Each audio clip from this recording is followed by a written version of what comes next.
Hare Krishna, Dandavat Pranam. Resuming from Sri Harinamamrit Vyakaranam, Samasa prakaranam, so that's the sixth one, sixth chapter. Teshu ayam Shyam Ram Sangaha. So we had begun Samas prakaranam and we studied that there are um, different kinds of samasas, and then we have the Tat Purush Samasa, which is the Krishna Purush Samasa in Srinamamrita. And so that includes Shyamram as well as the Three Rami Samasa. So we are studying the categories of Krishna Purusha. So the first one comes the Shyamram Sangya. So the Sutra 920th, yeah, 920th Sutra was Visheshanam Tulyadhikaranena. That when a Visheshana is compounded with a Visheshya, a proper noun. So that is the Shyamram Samas. So and the earlier grammarians they call it Karmadharaya Samas.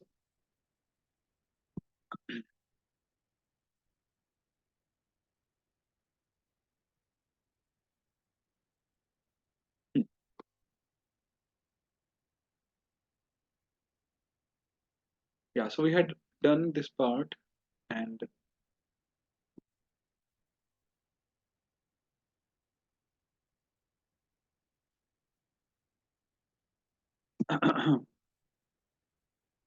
yeah. So when we have other examples are um, Ek Vaishnavah, Purana Vaishnavah, Kevala Vaishnava, and so on. So these are like all Visheshana and Visheshya compound. So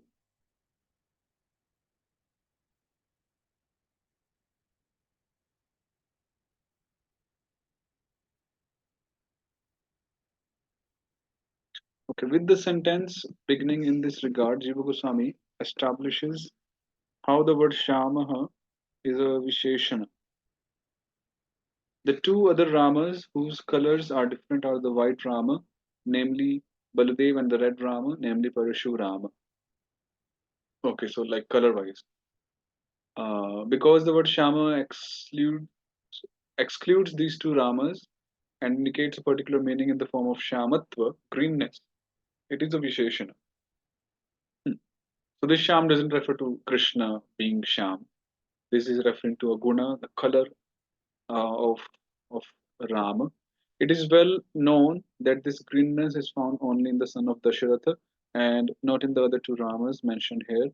After proving how the word Shama is a Visheshana, Jiva Goswami then shows how the word Rama is a Tulyadhikarana. He does this with the sentence beginning, the condition of being Tulyadhikarana. So, with the statement of the earlier grammarians beginning in this regard, Jiva Goswami states the definition of Tulyadhikarana. Pravritti nimitta is analyzed as pravrittehi nimittam, that which is expressed or referred to uh, by the use of the word, mm, by the use of the word. So that which is expressed by the use of the word or referred to by the use of the word. Shabda prayogas.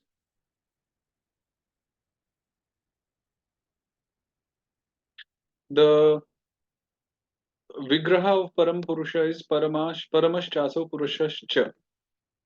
So basically, that Asau means he who is Parama, he is the Purusha. Or he who is the Purusha, he is Parama. Like this. So he is supreme and he is a person. So Paramaha cha Purushaha cha. So Asau Paramaha cha Purushaha cha. He is supreme and he is a person. Like that. Regarding the compound of San Purushaha, the Su which has already undergone Hara by Radha Vishnu Janabhyam, Ipaschatri Vikramatsor Hara due to coming after the word Sat, which ends in the Krit Pratyay Shatri, further undergoes Mahahara by Antaranga Swadar Mahahara Ekvadatparam. Thus, Num disappears due to the disappearance of its Nimitta in the form of Krishna Stan and the deletion of the Vine and Varna of the Satsanga.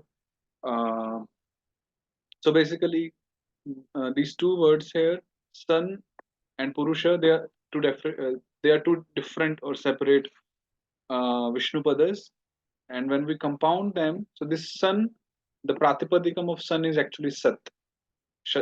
One one. Sorry, Sat. So it turns back into Sat when we do uh, the compounding, the Samasa. So yes, and that's why we get Sat Purusha. So Sat Purusha is a saintly person, and this is also a Shyamaram Samasa. So basically, San Chasau Purusha Cha Iti. He is saintly and he is a person. So basically, a saintly person. Sat Purusha. Hmm. Now there is a difference. This word Satsanga is also a compound, like the compound Satpurusha. But there is a difference between the compound of Satsanga and the compound of Satpurusha. So in Satpurusha, this is a Shamram Samasa, the current one, where Purusha acts as the Visheshya and Sat acts as the Visheshana. So, but here this is a proper Krishna Purusha or Tat Purusha Samas. So this Satsanga basically means Satam Sangha, the association of devotees. So this Sat is 6-3. Of course, these are all, both of them are in Krishna Purusha category, but Satsanga is directly Krishna Purusha Samas, and Sat Purusha is Karmadharya or Shyamarama. We can't apply Shyamarama here in Satsanga. We can't say he is saintly, he is Sat, and he is association. We can't say that, right? I mean, Sangha means association. So it is the association of devotee, saintly persons. So in this way, we also get Bhrajat Kapolah. So Bhrajat Kapola is also the Shamarama Samasa. So Kapola, which is shining. So this is Bhrajat is Visheshana for the word Kapola. Similarly, Pachad Vaishnavaha. So Vaishnava is the Vishesha and Pachad is a Visheshana for Vaishnava. And likewise, like in the Damodara Ashtakam prayers, Lasat Kundalam Gokule Namamishwaram Satchidananda Rupam Lasat Kundalam Gokule Bhrajamanam. So that Lasat Kundalam, if you consider that, so Lasat Kundalam is a compound and that is a Shamram Samasa, the current one. Why? Kundalam is the Vishesha there, the proper noun, and Lasat is the Visheshana because it tells it tells us about uh, the Kundala, the proper noun, more about it, right? So the Kundala which is shining. So Lasat Kundala is also an example of the Karma Dharaya Samasa. So in this way, we can make a note, or we can actually consider or identify them.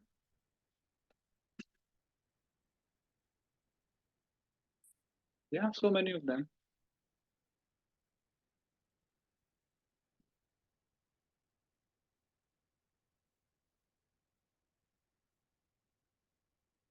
Hmm.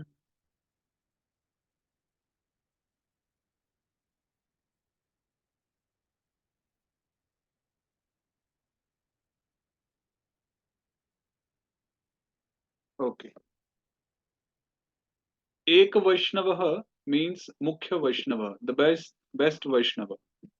In accordance with the following quote from Amar Kosha, Ek Mukhyanya Kevala. Ek means Mukhya, or Ek could mean Anya, or it could mean Kevala. So here it is Mukhya Vaishnava. Kevala Vaishnava means Vishnu Ananyashraya. Ananyashraya. Basically, one who has no shelter other than Vishnu. So that's the Kevala Vaishnava. And due to the words and so on, we get Nava Vaishnava, a new Vaishnava, Prachina Vaishnava, an old Vaishnava, Purvacharya, a previous Acharya, Paradharma, yeah, Paradharma, Samagunaha, Charama Padartha. These are all Shamram Samans examples.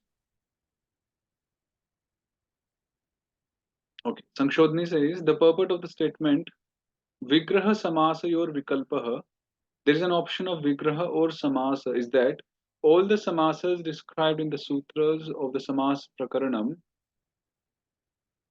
are optional unless they are specifically ordained as compulsory or unless they are specifically prohibited.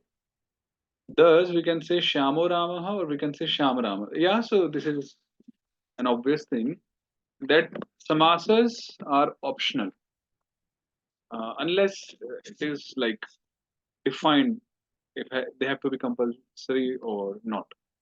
But generally, they are optional. We can do samasa or we can just leave them separate as different Vishnu padas, separate Vishnu padas. So we can say Shamo Ramaha, separate Vishnu padas, or we can say Sham Rama. Likewise, we can say Krishna se Purushaha, or we can say Krishna Purushaha. So this is one advantage actually while composing Sanskrit verses, shlokas, or just simple Sanskrit prose. So for the person who is doing or who is compiling the compiler, so it's easy for him that he could avail of both the facility. He could use the samasas wherever he feels like, and or he could just simply move on without using samasas. But of course, it's very scholarly to use samasas and compounding uh, element in Sanskrit.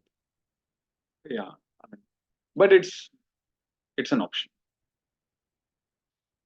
Pitam ambaram yasya saha or pitambara and so on. Here the term vigraha means using the words separately like in a normal sentence. Yeah.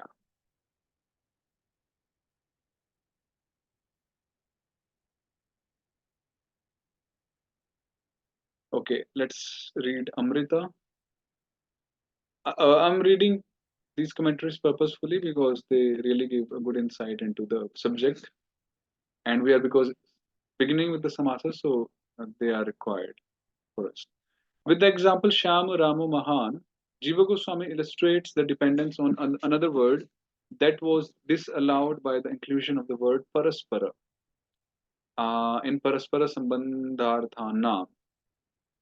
Here, the meaning of the word Ramaha certainly has a relationship with the meaning of the word Shamaha. But the word Rama is dependent on the word Mahan. And so there is no samasa. The statement Vigraha Samasa or Vikalpaha. Uh, okay, this is.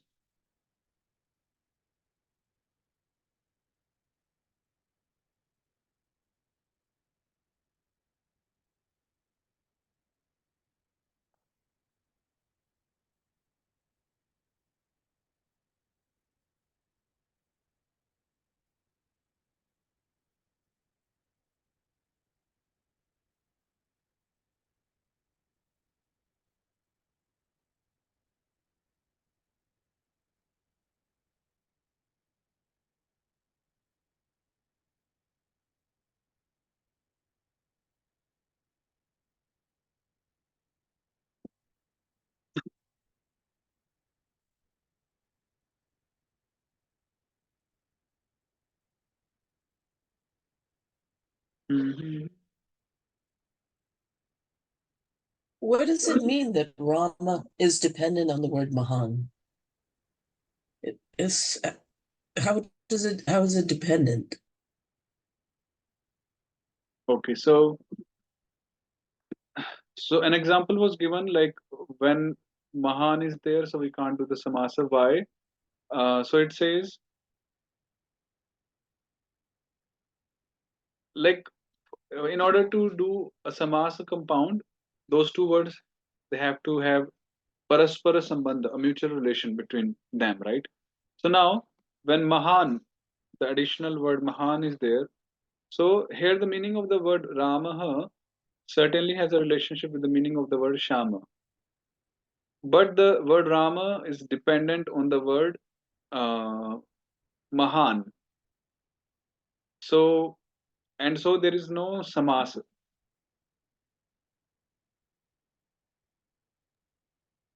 How does it depend?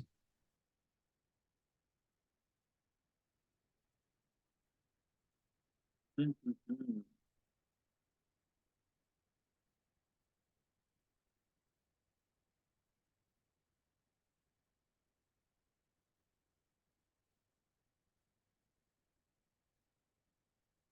Mahan is just a Visheshana of Rama.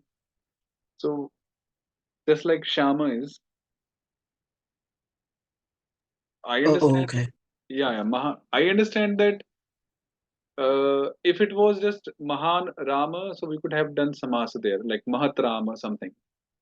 But because now we have two Visheshanas, like Shama and Mahan, so I that's see. why maybe so there is like a clash. So, but of course, Mahan is a Visheshana, and if it was alone, then would have been compounded with the word Ram. That's for sure. Yeah, for example, words like Mahad Grantha. If I say word Mahad Grantha, so that is Mahan Grantha, like great book or something like that, great scripture. So similarly, Mahat Ramaha ityadi.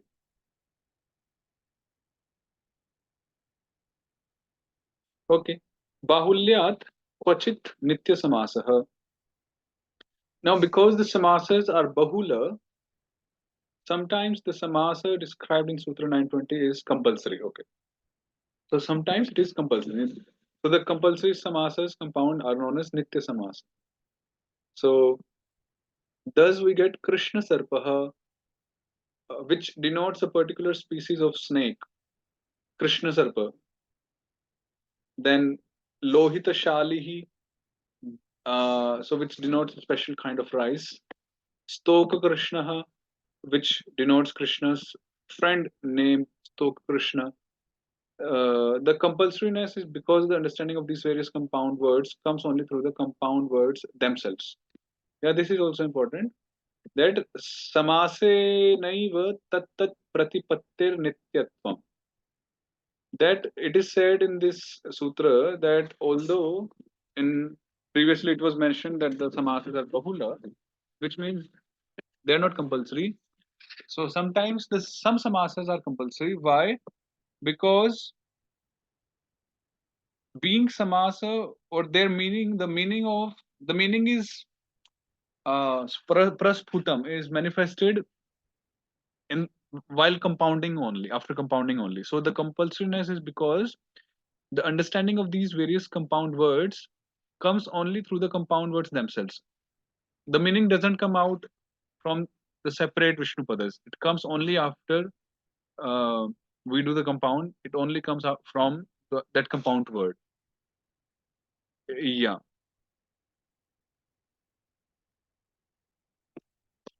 And they are also kind of sangyas. Like Stoka Krishna is a name of someone. Lohita Shali is a name of an object, which is a rice. Krishna Sarpa is also a name of the category of the species of a snake. So they are like sangyas. So, yeah, so that's why in such cases the compounds are done. They're nitya samasa. So samasena eva tat tat pratipattehe nityatvam.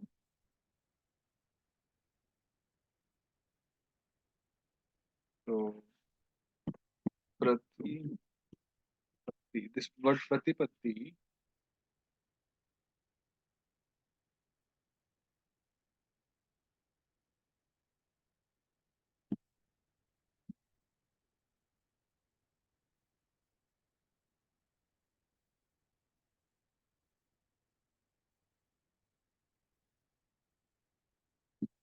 So prabodha, basically the knowledge about uh, so the knowledge, so that is pratipatti. So here it is translated as the understanding. It will be explained in Vritti 950 that Nitya Samasas cannot be explained by separating the words of the Samasa. Thus, in the last sentence of the Vritti, Jiva Goswami explains how the understanding takes place without a Samasa Vakya, explanation of the constituent words of the Samasa. So here, uh, we can't have the Samasa Vakya. The meaning is just manifested or is explained, understood by the compound word itself. The meaning is that there is compulsoriness because there is no option, simply because there is no samas vakya, since the understanding takes place only by the shakti of the compound word. So here they also act like rudhi shabdas. Uh, the conventional meanings. Like Stoka Krishna is just Krishna's friend's name. So we can't do a Samas Vakya here in Stoka Krishna. We can't do something like Stokam Krishnam, something, something. No. It's just name of a friend of Krishna's. And yeah, it's just understood like a Rudi Shabda. Um, yeah. So that's why Nitya Samasas are mm, done.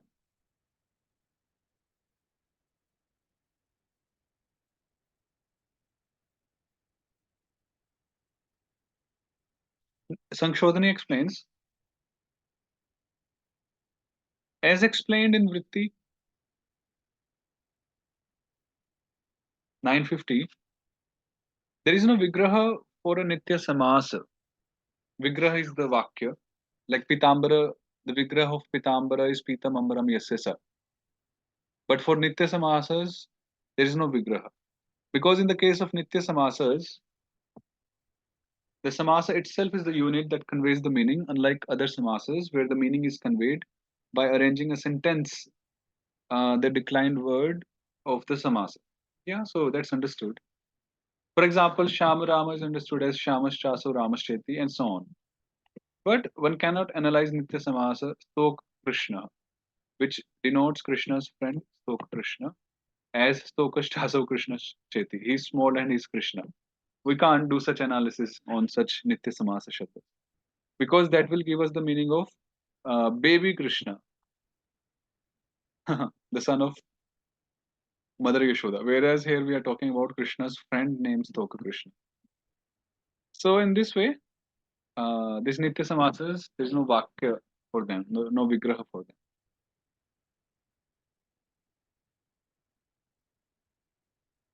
In the Brihat is a Brihat refers to the Brihat Harinama Prakaranam. So in the Brihat is a description of a type of compound similar to Nitya Samasa. It is called Kevala Samasa abstract compound. A very common one is Bhuta Purva, existing before, which Jiva Goswami explains as Bhutaha Purvam. Okay, Bhutaha Purvam, like something which had happened before, existed before. So that is Bhuta Purva. Amrita points out that Bhuta Purvam is a mere description of the meaning. It is not a Vigraha. An example of the usage of this word is Abhuta Purva. Yeah, which means something which didn't exist before. So, which Vishwanath Chakravarti explains as Purvam na Bhutaha. Yeah, Purvam na Bhutaha. Okay. Kwachinna Samasaha. Because the Samasas are Bahula, sometimes the Samasa described in Sutra 920 is forbidden. 920 is Visheshana Tulyadhikaranena. Visheshana, uh, adjective compounding with the proper noun. That is forbidden sometimes. For example, Ramo Jamadagnya. So Rama, the son of Jamadagni. Here we can't do this Shamrama Samas. They will just be separate. Vyasaha, Parashariyah, Arjunaha, Kartaviryah. Thus, the Samasa of a Visheshana with the Vishesha has been described.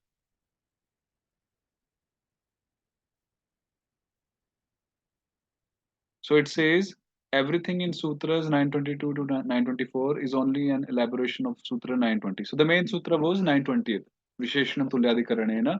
And these three sutras, 22, 23, and 24, they were elaboration on the same. The word Bahulyat has to be added to the sutra because the words Ram and so on can also denote other persons. The words Jamadagnya and so on are Visheshanas since they distinguish one Rama from another Rama and so on. Still, compounding such as Jamadagnya Rama is forbidden in this instance because the samasas are Bahula. In usage, such compounds are never seen. Yeah, so they are Bahula, so it's not done, but even if one does, it might not really harm. There is no such hard and fast rule. So even if one says Jama Dagnya Rama, does a compound like this, so would be okay. Now, Kvachit Visheshanena cha Visheshanam Samasyate. So now in 920th, we studied how we compound a samasa with, we compound a Visheshana adjective with a proper noun. Now here it says compounding a Visheshana with another Visheshana. So because the samasas are Bahulam, sometimes a Visheshana is compounded with another Visheshana adjective, and the compound so formed is called Shamarama. So it says, the footnote says, all the compounds described in Sutras 925 to 931 are expansions of the prototype Sham Rama that was ordained in Sutra 920th. And so they are also called Sham Ramas. The proof is that Jiva Goswami in Vritti 932 says, Iti Krishna Purusheshu Sham Rama. Thus ends the section dealing with the Sham Rama Samasa, which is included among the Krishna Purushas. The fact that Jiva Goswami chose to make this statement in Vritti 931 indicates that all the compounds described till then are called Sham Rama. So basically, it's not just a Visheshana compounding with a proper noun that is only Sham Rama. No, Sham Ram has more variety to it. And one more variety we see here is um, Visheshana compounding with another Visheshana. So that's also a part of Sham Rama. For example, Krishna Lohita. So Krishna Lohita is blackish red. Um,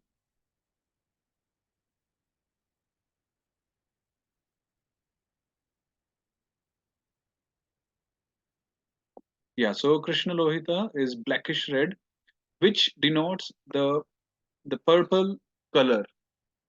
Yeah, so I think when we mix red and black together in a certain ratio, so we get purple color. I might have tried that in childhood, but I don't remember exactly. So red and black denotes. So Krishna Lohita denotes purple color.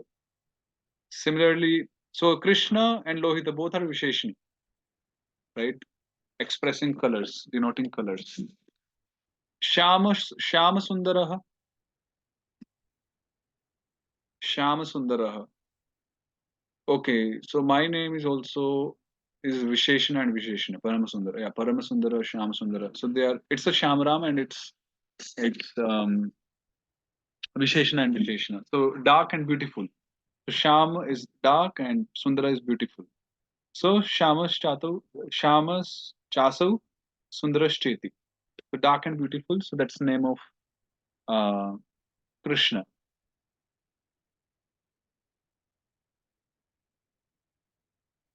When both words are Visheshanas, the intention is to describe one of them as Visheshya due to its being Pradhana. Both words can never be a Pradhan, secondary in importance, because that is not mentioned in the characteristic definitions of the samasas, such as the Purvapada Pradhana and so on. Because both words are understood as Visheshanas, since both express qualities, the importance of another thing is understood here by the Shakti of the compound word. For example, Krishna Lohita means Dhumra Varnaha and Sham Sundara means Krishna. Now, Amrita is making a very simple point that Krishna Purusha Samasa is the Uttara Pada Pradhana. The second word is the meaning of the second word is prominent. So now Sham Ram Samasa is under the category of Krishna Purusha. So here it also has to be Uttara Pada Pradhana. Or yeah, Uttara Pada Pradhana mainly. It can't be Anya Pada Pradhana. It can't be like Pitambara or the Bahuvrihi Samasa where Anya Pada, some another word is prominent. The meaning of some another word is prominent. No. Here, either of the pada has to be important or highlighted. So if we are doing samasa between two visheshanas here, like Shyama Sundara ityadi, so we have to choose or we have to see We have to consider either of them as Visheshya. Although being a Visheshana, we have to consider it like that. It can't be Anya Pada Pradhan in this Shyam Ram Samasa.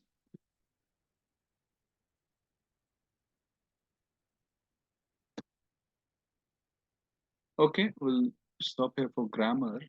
Let's read words.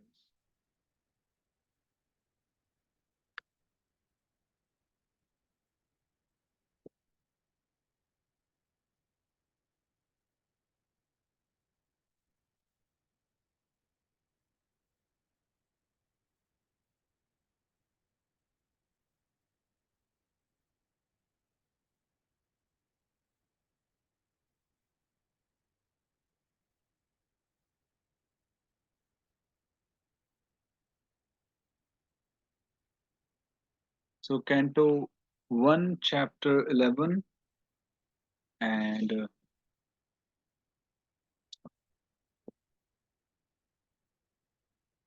yeah, so text is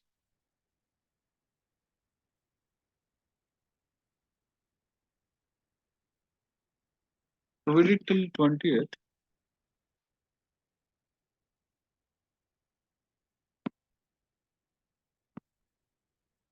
Okay, 20th we have to.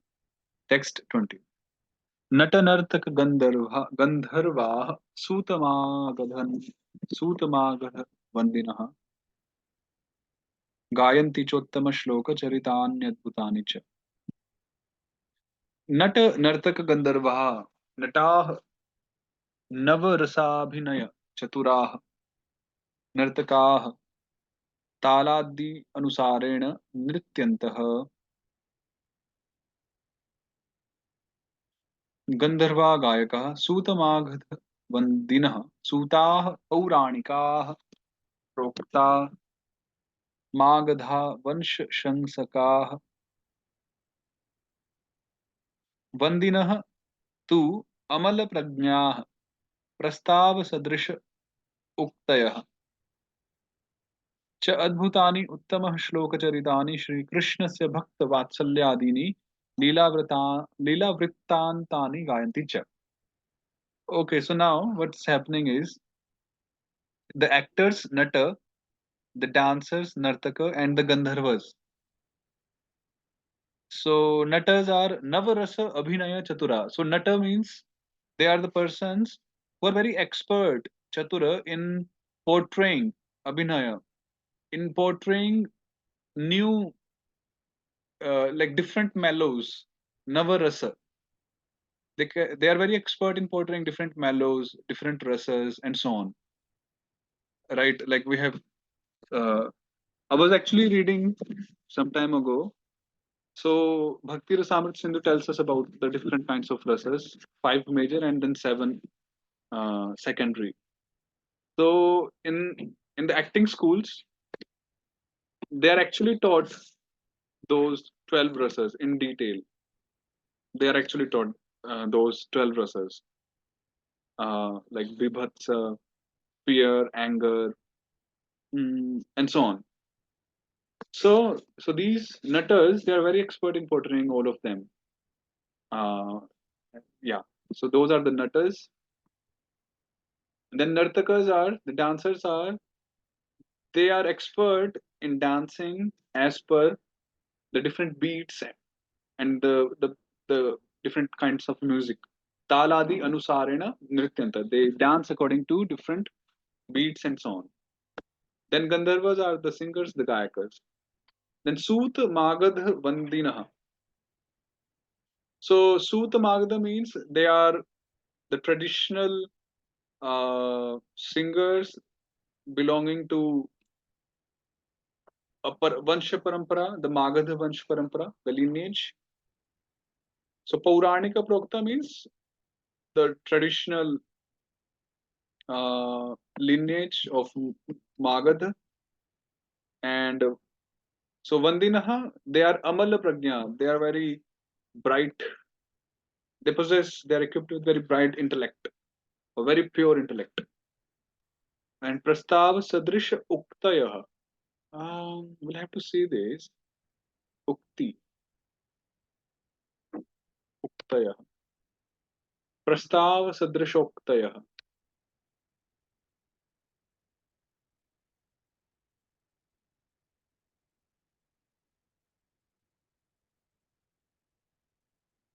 okay, we'll see what is this. So cha adbhutani uttam shloka charitani gayanti. So uh,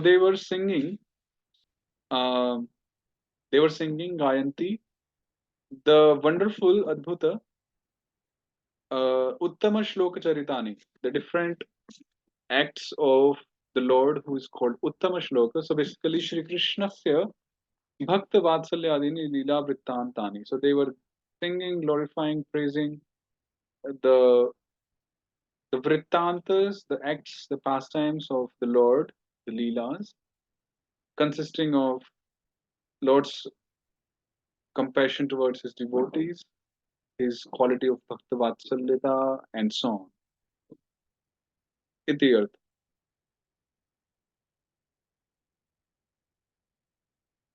Yeah. Was Vrittanta did I make, I think I made a typo there. It's not Vrittanta, it's Yeah, the Vrittanta. actually here it should be like vri. And what does that mean?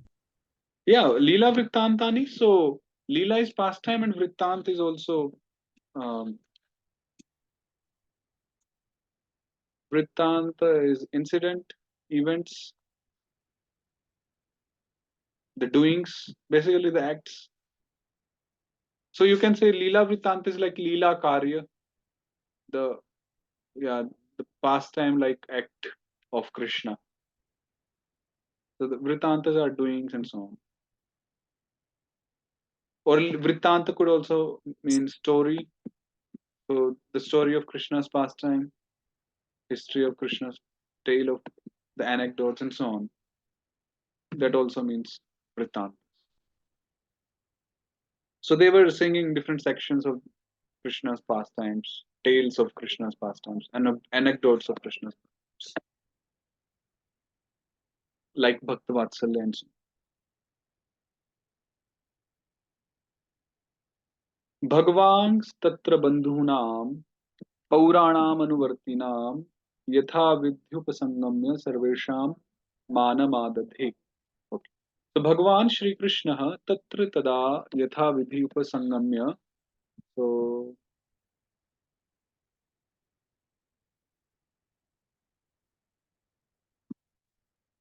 तैः सह यथोचितं तैः तथा समागमं कृत्वा.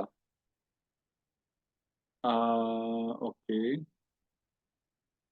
सर्वेषां बन्धूनाम् अनुवर्तिनां प्रति उद्गच्छताम् इति यावत् पौराणां द्वारकावासिनां मानम् आदधे कृतवान्. Now Lord Shri Krishna,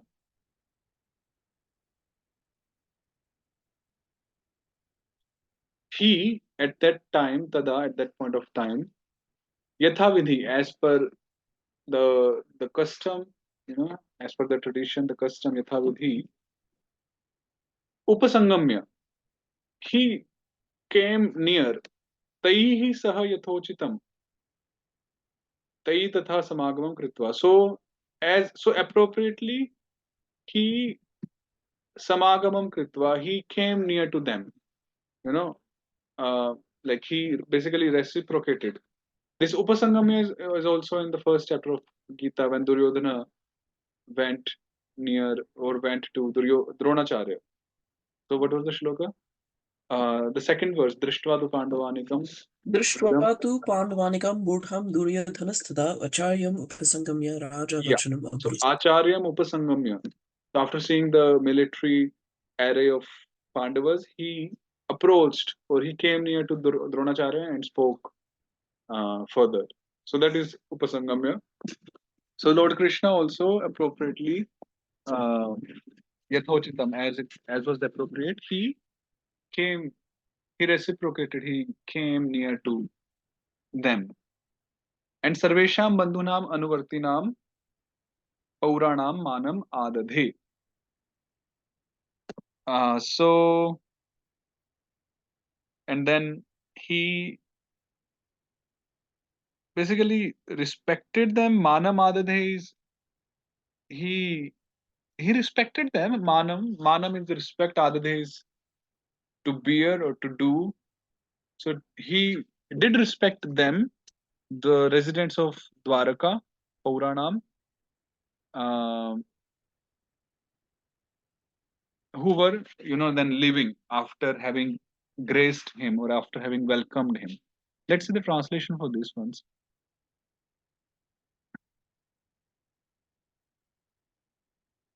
Lord Krishna, the personality of Godhead, approached them and offered due honor and respect to each and every one of the friends, um, relatives, citizens, and all others who came to receive and welcome him. Yeah,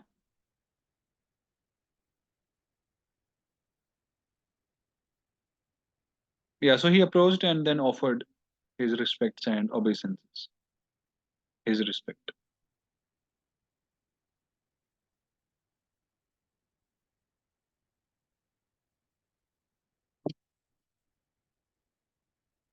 Oh, there's another typo here.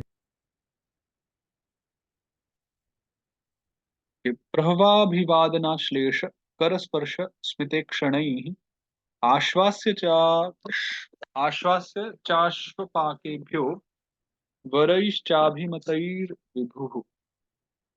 So प्रभवाभिवादनाश्लेष करस्पर्श स्मिते क्षणैः. प्रभवं शिरसा नतिम अभिवादनम वाचा नतिः. आश्लेषः आलिंगनम करस्पर्शः स्मितेक्षणम सह अस्य. What is this? Asya.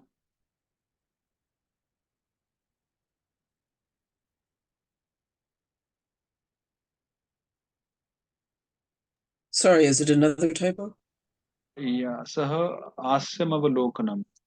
Okay, sahasyam avalokanam. It should be ka. Oh, Sahasyam avalokanam cha etaihi ashvasya abhayam dattva vibhu Shri Krishna आश्वपाकेभ्यो श्वपाकादीन अपि अभिव्याप्य वरैः अभीष्टदानैः मानं कृतवान् इति पूर्वेण अन्वयः. So Shri Krishna, he, Shirasa Natim, he offered his respect, through bowing down, through his shiras, his head. He also then he glorified them. So that was like vachanatihi, basically offering respect through vani, through words. Then he did offer respect or reciprocated by embracing, by touching through hands, and then smitekshanam sahasyam, with eyes full of wonder and excitement, and face with a beautiful smile. So with all these features, all these acts, he bestowed fearlessness upon all the Dwarka Vasis, the Paur Vasinaha. So Shri Krishna, he in this way, Ashvapakebhya Varaihi Manam Kritvan. So he bestowed everyone, including the dog eaters, uh, with Abhishtadane, with the desired objects, yeah, or desired, the manokamnas, desired wishes, and in this way he respected each and every one of them. Iti purvena anvaya, so it has to be. So this is a continuation of the previous verse. How he I'm did sorry. Where was the typo? The the ka. ka here. Oh, there. Okay.